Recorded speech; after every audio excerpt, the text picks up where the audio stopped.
Let's talk about cod. It's a big deal here in Massachusetts. In fact, Cape Cod was named because it was the place where you could catch a lot of cod.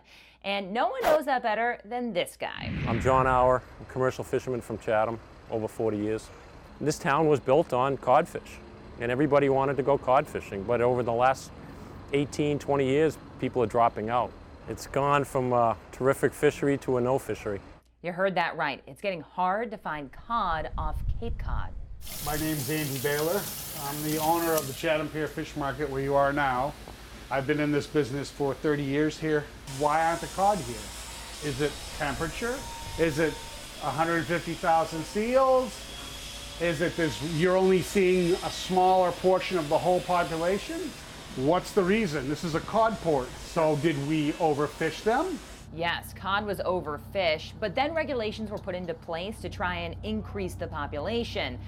But that's not happening. So we asked this guy what he thinks and if there's a scientific reason. So I'm John Hare. I'm director of the Northeast Fisheries Science Center, and we provide fisheries science and supportive management from Maine to North Carolina. You know, the waters are warming, and this is one of the fastest warming areas in the world.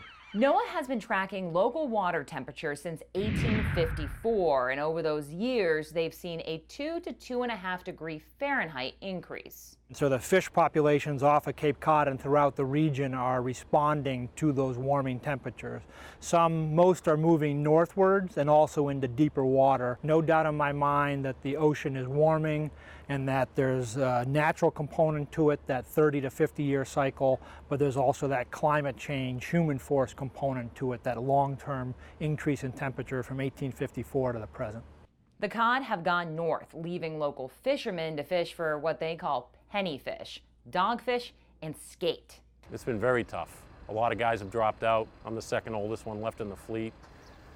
I don't think it looks really good. The young guys that are willing to bring in boatloads of dogs and skates will do well, but as you get older, like myself, I'll be 58 this year, it's hard on the body to bring in 10, 12,000 pounds of stuff every day and not get a lot of money for it. It's just, there's better jobs out there now. This used to be the job to have. The lobster fishery right now is very robust, and the sea scallop fishery is very robust. But New England's lobster industry could be affected next.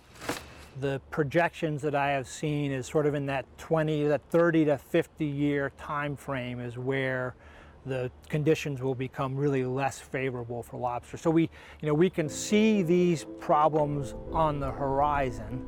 The challenge for us is whether we choose to do anything about it or not.